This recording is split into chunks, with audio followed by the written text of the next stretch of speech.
আর যে ব্যক্তির এই বিন্দু পরিমাণ ঈমানও থাকবে না, ওই ব্যক্তি কোনোদিন জান্নাতে যেতে পারবে না। প্রিয় উপস্থিতি, যেই মুসলিম, যেই নামধারী মুসলমান শিরিক করে মারা যাবে, ওই ব্যক্তি ইহুদি খ্রিস্টানদের মতো, ওই ব্যক্তি হিন্দুদের মতো, ওই ব্যক্তি বৌদ্ধদের মতো চিরকাল জাহান্নামে থাকবে। এর চাইতে বড় আফসোস আর কিছু হতে পারে না। যে ব্যক্তি মুসলমান হিসেবে মুসলিম ঘরে জন্মগ্রহণ করেছে আর ওই ব্যক্তি চিরকাল জাহান্নামে থাকবে, এর চাইতে আফসোসের বিষয় আরো কিছু আছে? আর কিছু নাই। উপস্থিতি, সেই হাদিসের দিকে চলে যায়। রাসূল সাল্লাল্লাহু আলাইহি ওয়াসাল্লাম বলছেন, মান মাতা লা ইউশরিকু বিল্লাহি শাইআন দাখালাল জান্নাহ।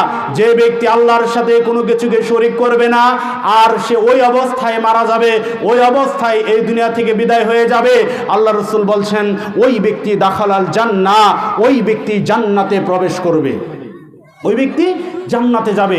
যে ব্যক্তি আল্লাহর সাথে শিরিক করবে না, আল্লাহর সাথে শিরিক করা যাবে না।